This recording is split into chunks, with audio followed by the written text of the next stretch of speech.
Chronic obstructive pulmonary disease, definition and risk factors.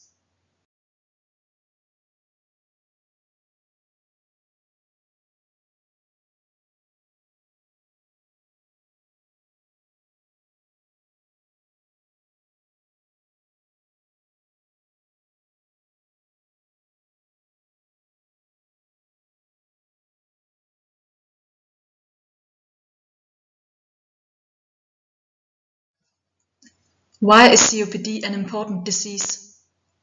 It is in the top 3 causes of death worldwide, 90% in the low and middle income countries. COPD accounts for 6% of deaths globally, more than 3 million people a year, and it's an important public health challenge and economic burden. COPD is both preventable and treatable. COPD is characterized by persistent respiratory symptoms and airflow limitation that is due to airway and/or alveolar abnormalities, usually caused by significant exposure to noxious particles or gases. COPD is defined by post-bronchodilator spirometry with an FEV1 ratio of FEV less than 70%, as shown in this slide from the Global Initiative for Chronic Obstructive Lung Disease, GOLD.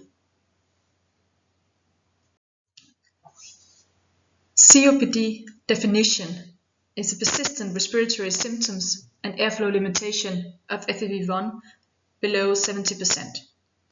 Symptoms include dyspnea, cough, and/or sputum production. The main risk factor is tobacco, but other environmental exposures such as biomass fuel exposure and air pollution may contribute. Patients experience periods of acute worsening of respiratory symptoms called exacerbations. COPD is associated with significant concomitant chronic diseases, which increase its morbidity and mortality. Chronic airflow limitation that is characteristic of COPD is caused by a small airways disease and parenchymal destruction, the relative contribution of which vary from person to person. Chronic inflammation causes structural changes, narrowing of the small airways, and destruction of lung parenchyma that leads to the loss of alveolar attachment to the small airways and decreases lung elastic recoil. These changes diminish the ability of the airways to remain open during expiration. The terms emphysema, destruction of the gas exchanging surfaces of the lung, and chronic bronchitis, the presence of cough and sputum production for at least 3 months in each of the 2 consecutive years.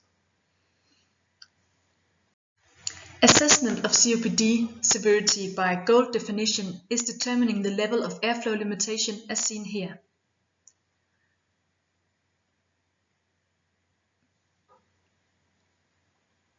The impact of COPD on the patient's health and the risk of future events require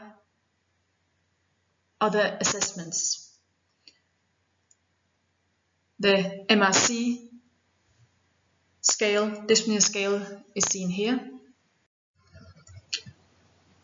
We also use the CAT assessment for COPD assessment.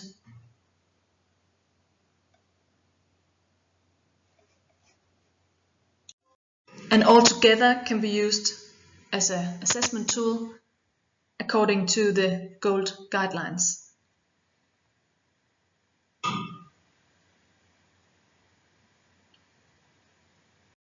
Risk factors of COPD.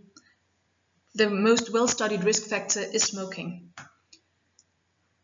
Smokers have a higher prevalence of respiratory symptoms and lung function abnormalities and a greater annual rate of decline of FEV1. Never smokers with COPD have fewer symptoms, milder disease, and lower burden of systemic inflammation.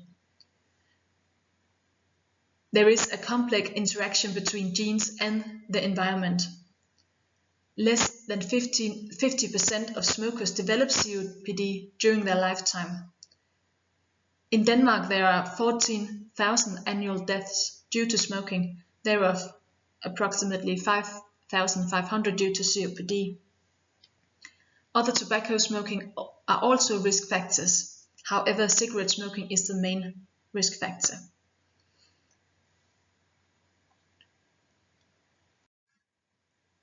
There are several known occupational exposures including organic and inorganic dust, chemical agents and fumes that can cause COPD. In rural areas, an important contributor to developing COPD is indoor air pollution from burning biomass in open stoves. Urban air pollution is known to cause COPD, but plays a small role compared to smoking. COPD is associated with lower socioeconomic status.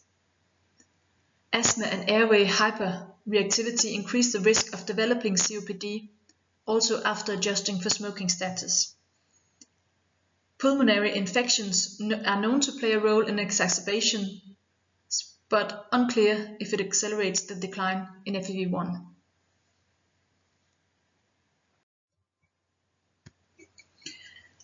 Other risk factors for COPD include genetics.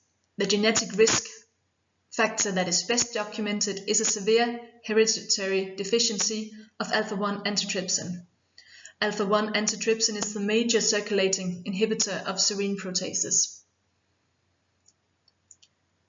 Is aging an individual risk factor, or is it just due to cumulative exposures? It's controversial. Reduced maximal attained lung function can increase risk of COPD, so lung growth and development is important. The same can be said for low birth weight and possible early childhood lung infections. There are many differential diagnoses of COPD, including pneumonia, pulmonary embolisms, asthma, congestive heart failure, angina, lung cancer, bronchiectasis, pulmonary fibrosis, sarcoidosis, tuberculosis, and many more. Chronic obstructive pulmonary disease, epidemiology, and comorbidity. COPD is in the top 3 causes of death worldwide. 90% are in the low and middle income countries. It accounts for 6% of deaths globally, more than 3 million people a year. COPD is an important public health challenge and economic burden. It is preventable and treatable. In Denmark, there are approximately 400,000 people with COPD, of which 50,000 have severe disease. COPD results in 5,500 annual deaths in Denmark alone.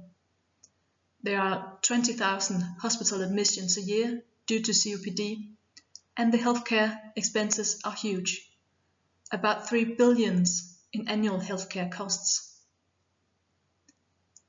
The 30-day mortality after hospital admission is 10 to 15%, and even higher after pneumonia or stay in the intensive care unit.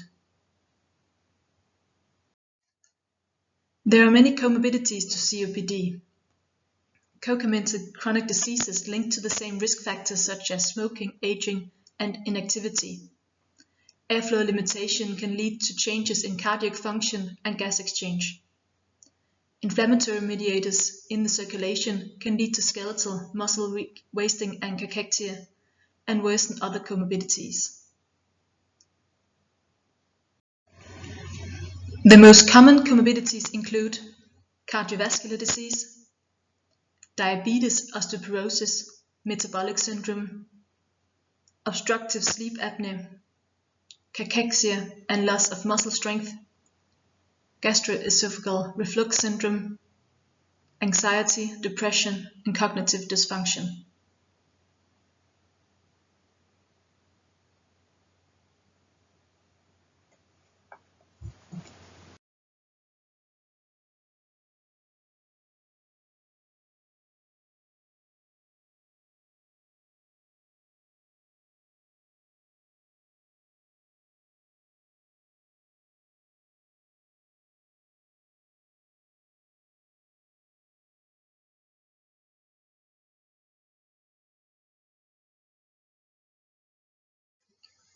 Chronic obstructive pulmonary disease, pathology and pathophysiology.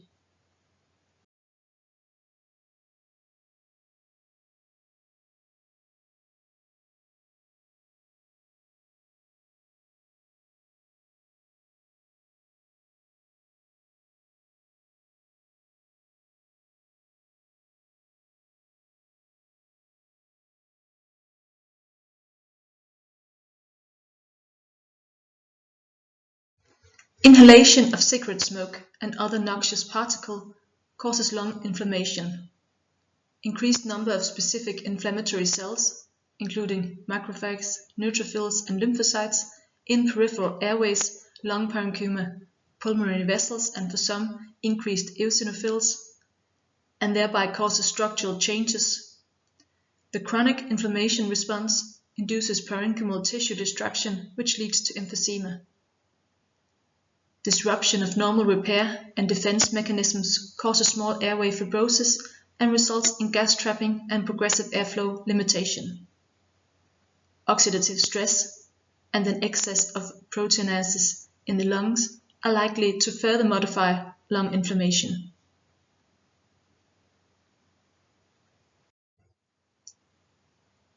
Cigarette smoking and inhalation of other noxious particles lead to airflow limitations due to inflammation and narrowing of the peripheral airways. Gas trapping in the lungs can result in hyperinflation, leading to limitation of exercise capacity. Gas exchange abnormalities results in hypoxemia and hypocapnia. Excess mucus secretion leads to chronic productive cough. Hypoxic vasoconstriction in the small pulmonary arteries and pulmonary hypertension in disease progression. Patients with COPD have different presentations of these pathophysiological changes, resulting in a variation of clinical presentations. Some patients with COPD develop chronic coronization, leading to exacerbations and disease progression. COPD can cause bronchiectasis and/or tracheobronchomalacia and fibrosis.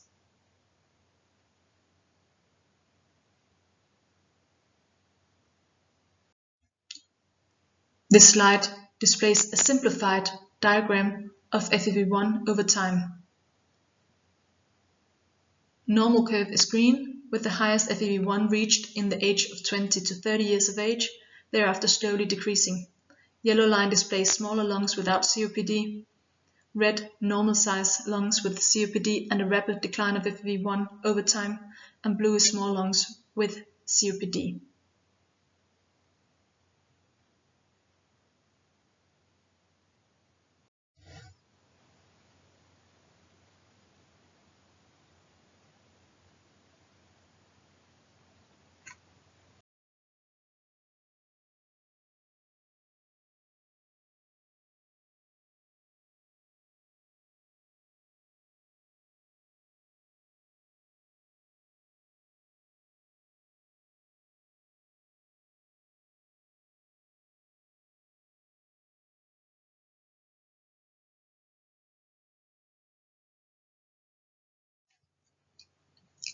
Exacerbation of chronic obstructive pulmonary disease, AEC-OPD.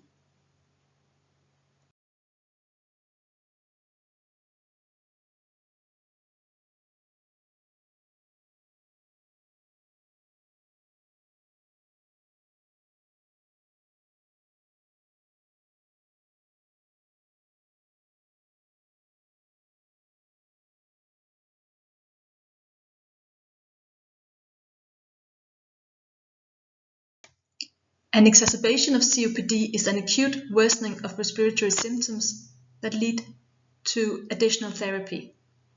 Patients complain about increased breathlessness, increased coughing, increased mucus production, and/or increased sputum purulence. COPD exacerbations are classified as mild when treated with short-acting bronchodilators only, moderate when treated with antibiotics and/or systemic corticosteroids, and severe when hospital admission or visit to the emergency department is necessary. So what drives the exacerbation? Known factors such as virus infection, bacterial infection, environmental pollution, progression of comorbidities, smoking, but often it is unknown. Often it is a vicious cycle of events, and the exacerbation drives disease progression.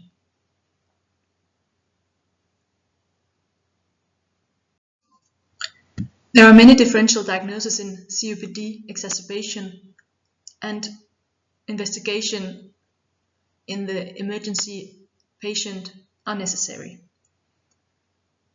Differential diagnoses include pneumonia, pneumothorax, pleural effusion, pulmonary embolism, pulmonary edema, cardiac arrhythmias, acute myocardial infarction, and anxiety attack. Thus, it is important to do the proper investigation, including blood workup, checks, X-rays, ultrasound sometimes, chest tomography, cardiac ultrasound when necessary, echocardiogram, physical examination, sputum, microbiology, etc. COPD exacerbations are important to assess and treat as they drive the disease progression and negatively impact overall health. Exacerbation often lasts 7 to 10 days, some last longer, and the number of exacerbations in the previous year is the best predictor of future exacerbations.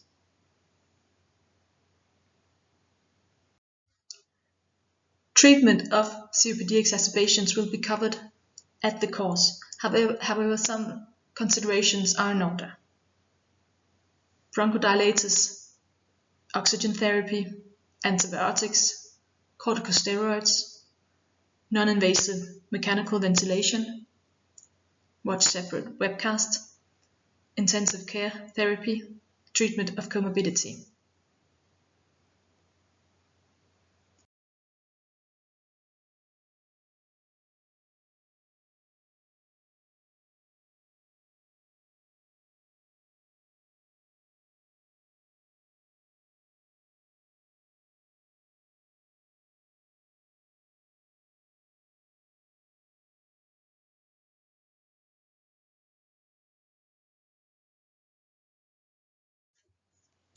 Non-invasive mechanical ventilation, NIV.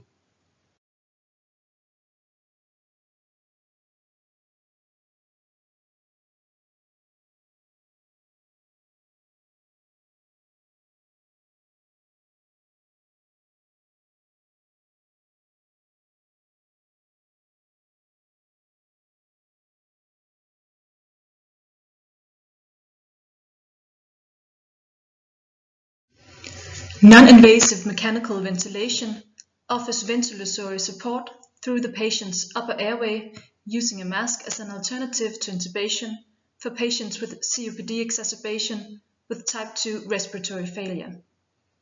The system provides positive pressure ventilation without the need for sedation and intubation, where a flow generator connected to the NIV produces ventilatory support.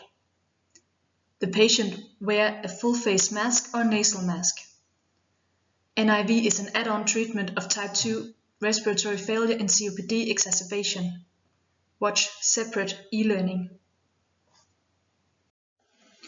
The indication for NIV treatment is respiratory acidosis, severe dyspnea, and persistent hypoxemia despite supplemental oxygen therapy. The benefits of NIV include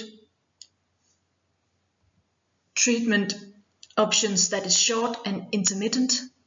It reduces mortality for patients with respiratory acidosis with a number needed to treat of 10 and reduces intubation with a number needed to treat of 4. NIV reduces hospital stay by 3.5 days. When comparing NIV to intubation, there are several benefits. NIV offers intermittent treatment without the need for sedation. The patient is still able to eat, drink, converse during treatment breaks. There are less nosocomial pneumonias.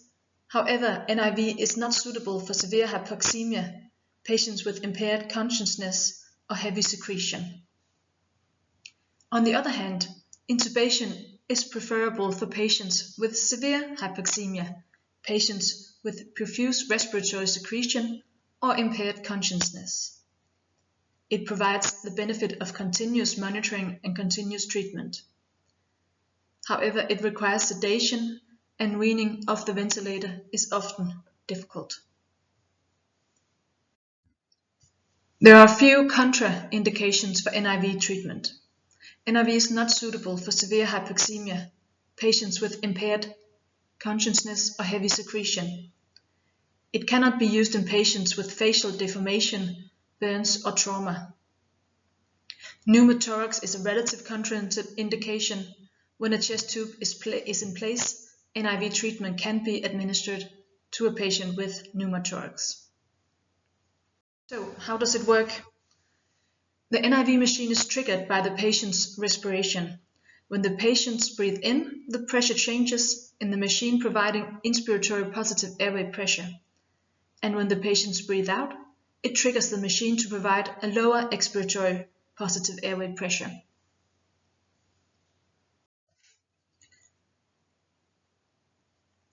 Managing NIV treatment. Initial settings of EPAP of 10 millimeters of water and expiratory positive airway pressures of 4 millimeters of water. The EPAP should be increased by 2 to 5 centimeters at a rate of approximately 5 centimeters every 10 minutes, with a usual target of 20 centimeters of water, or until therapeutic response is achieved or the patient's tolerability has been reached. Oxygen therapy is often required and should be entrained into the circuit, and then the flow adjusted to achieve the target saturation, usually 88 to 92%. When a patient is on NIV treatment, observation is crucial. The treatment effect of NIV should be assessed often by respiratory rate, heart rate, level of consciousness, patient comfort, chest wall movement, ventilator synchrony, and the use of accessory muscle.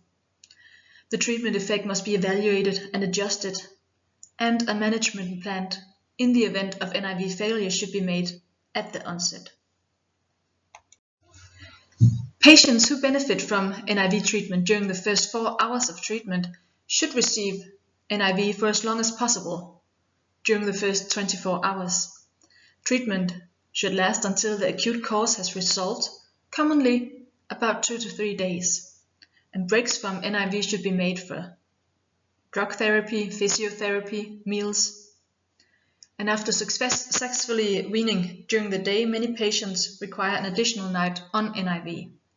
So NIV is the add-on treatment to secure time for the other therapy to work.